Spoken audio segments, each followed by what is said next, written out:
तो आइए सुनते हैं मुंशी प्रेमचंद की कहानियों का संग्रह मानसरोवर भाग 4 की और एक कहानी जिसका नाम है सवा सेर गेहूं।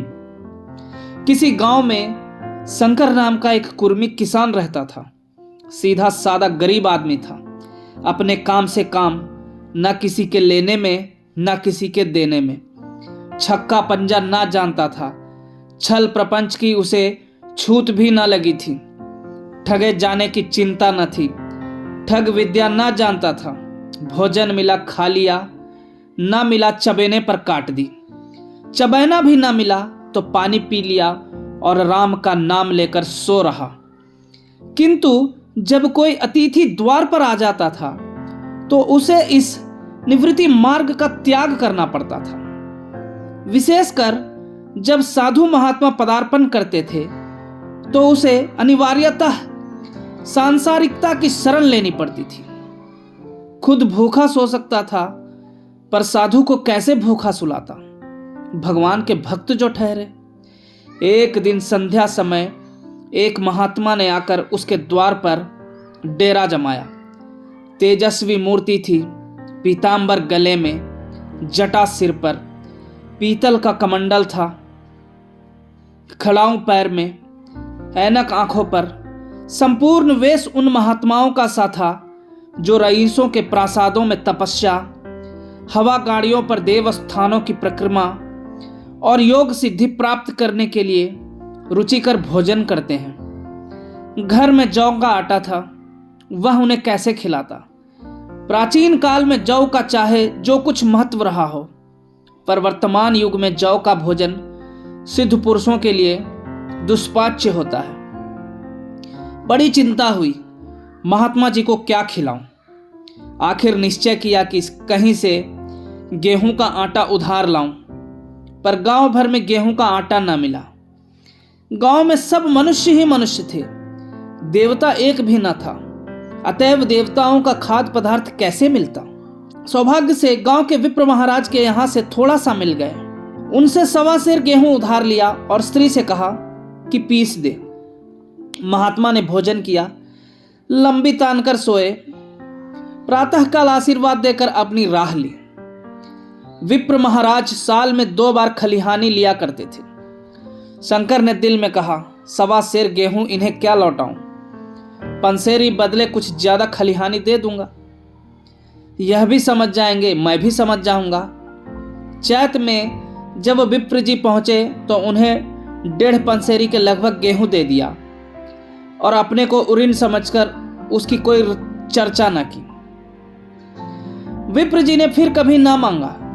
सरल शंकर को क्या मालूम था कि यह सवा सेर गेहूं चुकाने के लिए मुझे दूसरा जन्म लेना पड़ेगा। 7 साल गुजर गए। विप्र जी विप्र से महाजन हुए। शंकर किसान से मजूर हो गया। उसका छोटा भाई मंगल उससे अलग हो गया था। एक साथ रहकर दोनों किसान थे, अलग होकर मजूर हो गए थे। शंकर ने चाहा कि द्वेष की आग भड़कने ना पाए, किंतु परिस्थिति ने उसे विवश कर दिया। जिस दिन अलग अलग चूल्हे जले, वह फूट फूट कर रोया। आज से भाई भाई शत्रु हो जाएंगे। एक रोएगा, दूसरा हंसेगा। एक के घर मातम होगा तो दूसरे के घर गुलगुले पकेंगे। प्रेम का बंधन, खून का बंधन, दूध का बंधन आज टूटा जाता है। उसने भगीरथ परिश्रम से कुल मर्यादा का वृक्ष लगाया था। उसे अपने रक्त से सींचा था। उसको जड़ से उखड़ता देखकर उसके हृदय के टुकड़े हुए जाते थे। 7 दिनों तक उसने दाने की सूरत तक न देखी। दिन भर जेठ की धूप में काम करता और रात को मुंह लेपेट कर सो रहता।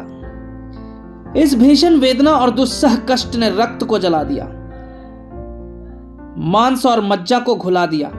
बीमार पड़ा तो महीनों खाट से न उठा। अब गुजर बसर कैसे हो? 5 बीघे के आधे रह गए, 1 बैल रह गया। खेती क्या खाक होती? अंत को यह तक नौबत पहुंची कि खेती केवल मर्यादा रक्षा का साधन मात्र रह गया। जीविका का भार मजूरी पर आ पड़ा। 7 वर्ष बीत गए। एक दिन शंकर मजूरी करके लौटा तो राह में विप्र जी ने टोक कर कहा, शंकर, कल आकर के अपने बीज बैंक का हिसाब कर ले। तेरे यहाँ 5.5 मन गेहूं कब के बाकी पड़े हुए हैं और तू देने का नाम नहीं लेता। हजम करने का मन है क्या? शंकर ने चकित होकर कहा, मैंने तुमसे कब गेहूं लिए थे जो 5.5 मन हो गए?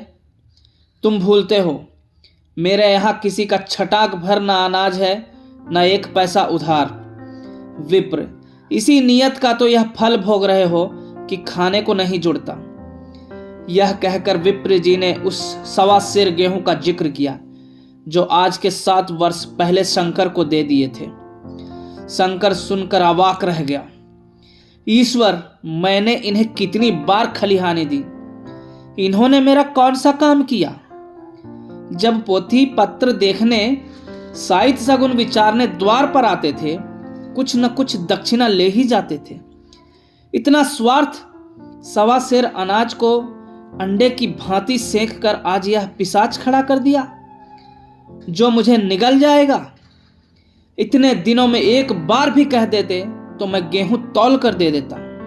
क्या इसी नियत से चुप साध बैठे रहे? बोला, महाराज, नाम लेकर तो मैंने उतना अनाज नहीं दिया, पर कई बार खलिहानों में सेर 2-2 सेर दिया है।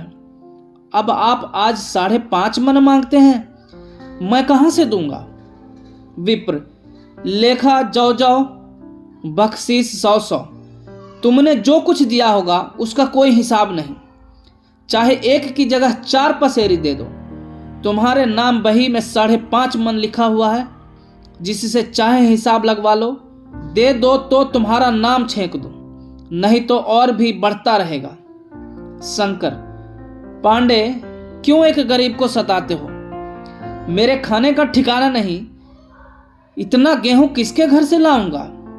विप्र, जिसके घर से चाहे लाओ, मैं छटाक भर भी न छोड़ूंगा। यहां ना दोगे, भगवान के घर तो दोगे। शंकर कांप उठा। हम पढ़े लिखे आदमी होते तो कह देते, अच्छी बात है, ईश्वर के घर ही देंगे।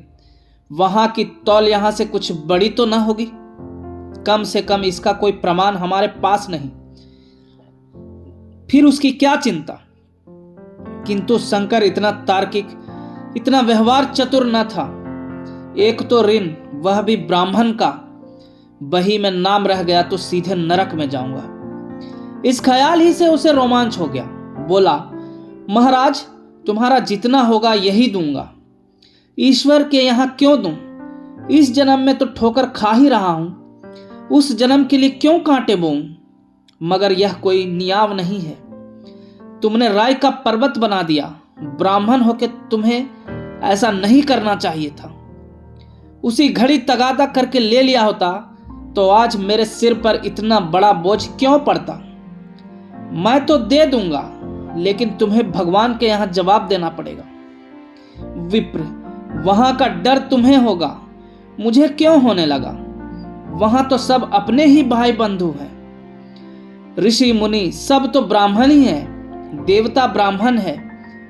जो कुछ बने बिगड़ेगी संभाल लेंगे। तो कब देते हो?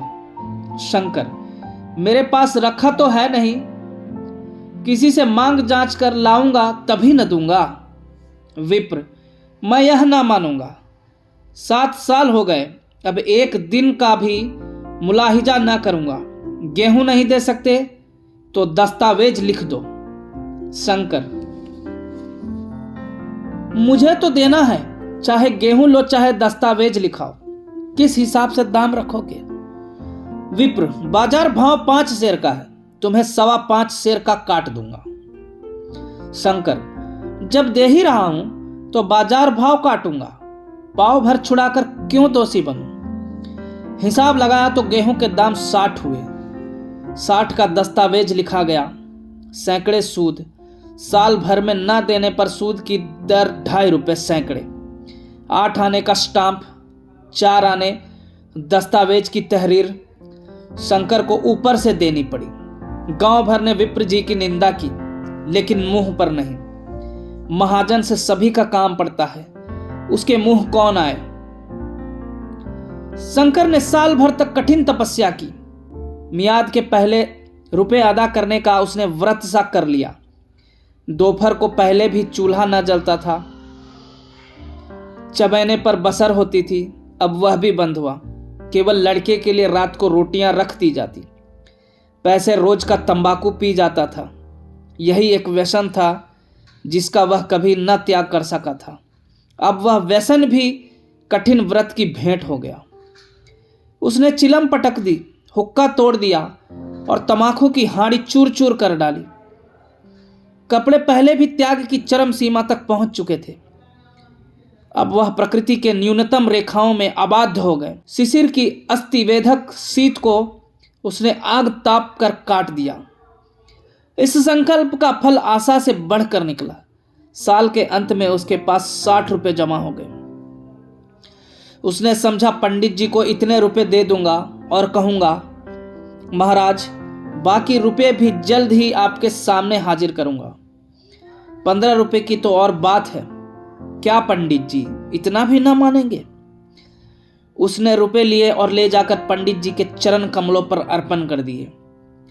पंडित जी ने विस्मित होकर पूछा, किसी से उधार लिए क्या? शंकर, नहीं महाराज, आपके आशीष से अब की मजूरी अच्छी मिली। विप्र, लेकिन यह तो 60 रुपये ही है।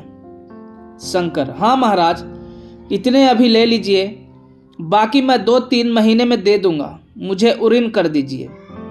विप्र, उरीन तो तभी होगे जबकि मेरी कौड़ी कौड़ी चुका दोगे। जाकर मेरे 15 रुपए और लाओ। शंकर, महाराज इतनी दया करो, अब सांझ की रोटियां का भी ठिकाना नहीं है। गांव में हूं तो कभी न कभी दे ही दूंगा। विप्र, मैं यह रोग नहीं पालता, न बहुत बातें करना जानता हूं। अगर मेरे पूरे रुपए न मिलेंगे तो आज से 3 रुपए सैकड़े का ब्याज लगेगा। अपने रुपए चाहे अपने घर में रखो, चाहे मेरे यहां छोड़ जाओ। शंकर, अच्छा, जितना लाया हूं उतना रख लीजिए, मैं जाता हूं कहीं से 15 रुपए और लाने की फिक्र करता हूं। शंकर ने सारा गांव छान मारा, मगर किसी ने रुपए न दिए। इसलिए नहीं कि उसका विश्वास न था या किसी के पास रुपए न थे, बल्कि इसलिए कि पंडित जी के शिकार को छेड़ने की किसी की हिम्मत न थी। क्रिया के पश्चात प्रतिक्रिया नैसर्गिक नियम है। शंकर साल भर तक तपस्या करने पर भी जब ऋण से मुक्त होने में सफल ना हो सका तो उसका संयम निराशा के रूप में परिणत हो गया। उसने समझ लिया कि जब इतना कष्ट सहने पर भी साल भर में 60 रुपए से अधिक न जमा कर सका तो अब और कौन सा उपाय है जिसके द्वारा इसके दूने रुपए जमा हों? जब सिर पर ऋण का बोझ ही लादना है तो क्या मन भर का और क्या सवा मन का। उसका उत्साह छिन्न हो गया, मेहनत से घृणा हो गई। आशा उत्साह की जननी है। आशा में तेज है, बल है, जीवन है। आशा ही संसार की संचालक शक्ति है। शंकर आशाहीन होकर उदासीन हो गया। वह जरूरतें जिनको उसने साल भर तक टाल रखा था अब द्वार पर खड़ी होने वाली भिखारिनी न थी, बल्कि छाती पर सवार होने वाली पिशाचिनियां थी जो अपनी भेंट लिए बिना जान नहीं छोड़ती। कपड़ों में चकतियों के लगने की भी एक सीमा होती है। अब शंकर को चिट्ठा मिलता तो वह रुपए जमा न करता, कभी कपड़े लाता, कभी खाने की कोई वस्तु। जहां पहले तमाकू ही पिया करता था वहां अब गांजे और चरस का चस्का भी लगा। उसे अब रुपये अदा करने की कोई चिंता न थी, मानो उसके ऊपर किसी का 1 पैसा भी नहीं आता। पहले जूड़ी चढ़ी होती थी पर वह काम करने अवश्य जाता था, अब काम पर ना जाने के लिए बहाना खोजा करता। इस भांति 3 वर्ष निकल गए। विप्र जी महाराज ने एक बार भी तकाजा न किया। वह चतुर शिकारी की भांति अचूक निशाना लगाना चाहते थे। पहले से शिकार को चौंकाना उनकी नीति के विरुद्ध था। एक दिन पंडित जी ने शंकर को बुलाकर हिसाब दिखाया। 60 रुपए जो जमा थे वह मिन्हा करने पर अब भी शंकर के जिम्मे 120 रुपए निकले। शंकर, इतने रुपए तो उसी जन्म में दूंगा, इस जन्म में नहीं हो सकता। विप्र, मैं इसी जन्म में लूंगा, मूल ना सही सूद तो देना ही पड़ेगा।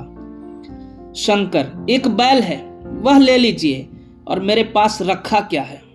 विप्र, मुझे बैल बधिया लेकर क्या करना है? मुझे देने को तुम्हारे पास बहुत कुछ है। शंकर, और क्या है महाराज? विप्र, कुछ है, तुम तो हो, आखिर तुम भी कहीं मजूरी करने जाते ही हो। मुझे भी खेती के लिए मजूर रखना ही पड़ता है। सूद में तुम हमारे यहां काम किया करो, जब सुविधा हो मूल को दे देना। सच तो यो है कि अब तुम किसी दूसरी जगह काम करने नहीं जा सकते जब तक मेरे रुपये नहीं चुका दो। तुम्हारे पास कोई जायदाद नहीं है, इतनी बड़ी गठरी मैं किस एतबार पर छोड़ दूं? कौन इसका जिम्मा लेगा कि तुम मुझे महीने महीने सूद देते जाओगे? और कहीं कमाकर जब तुम मुझे सूद भी नहीं दे सकते तो मूल की कौन कहे? शंकर, महाराज, सूद में तो काम करूंगा और खाऊंगा क्या? विप्र, तुम्हारी घर वाली है, लड़के हैं, क्या वे हाथ पांव काट के बैठेंगे? रहा मैं, तुम्हें आधा सेर जौ रोज कलेवा के लिए दे दिया करूंगा। ओढ़ने को साल में एक कंबल पा जाओगे, एक मिर्जाई भी बनवा दिया करूंगा, और क्या चाहिए? यह सच है कि और लोग तुम्हें 6 आने देते हैं, लेकिन मुझे ऐसी गरज नहीं है। मैं तुम्हें रुपये भरने के लिए रखता हूं। शंकर ने कुछ देर तक गहरी चिंता में पड़े रहने के बाद कहा, महाराज, यह तो जन्म भर की गुलामी हुई। विप्र, गुलामी समझो चाहे मजूरी समझो, मैं अपने रुपये भराए बिना तुमको कभी न छोड़ूंगा। तुम भागोगे तो तुम्हारा लड़का भरेगा। हाँ, जब कोई न रहेगा तब की बात दूसरी है। इस निर्णय की कहीं अपील न थी। मजूर की जमानत कौन करता? कहीं शरण न थी, भागकर कहां जाता? दूसरे दिन से उसने विप्र जी के यहां काम करना शुरू कर दिया। 1.25 सेर गेहूं की बदौलत उम्र भर के लिए गुलामी की बेड़ी पैरों में डालनी पड़ी। उस अभागे को अब अगर किसी विचार से संतोष होता था तो यह था कि वह मेरे पूर्व जन्म का संस्कार है। स्त्री को वे काम करने पड़ते थे जो उसने कभी न किए थे। बच्चे दानों को तरसते थे, लेकिन शंकर चुपचाप देखने के सिवा और कुछ न कर सकता था। वह गेहूं के दाने किसी देवता के साप की भांति, या जीवन उसके सिर से न उतरे। शंकर ने विप्र जी के यहां 20 वर्ष तक गुलामी करने के बाद इस दुस्सार संसार से प्रस्थान किया। 120 अभी तक उसके सिर पर सवार थे। पंडित जी ने उस गरीब को ईश्वर के दरबार में कष्ट देना उचित न समझा। इतने अन्यायी, इतने निर्दयी न थे। उसके जवान बेटे की गर्दन पकड़ी। आज तक वह विप्र जी के यहां काम करता है। उसका उद्धार कब होगा, होगा भी या नहीं, ईश्वर ही जाने। पाठक, इस वृत्तांत को कपोल कल्पित न समझिए, यह सत्य घटना है। ऐसे शंकरों और ऐसे विप्रों से दुनिया खाली नहीं है। धन्यवाद।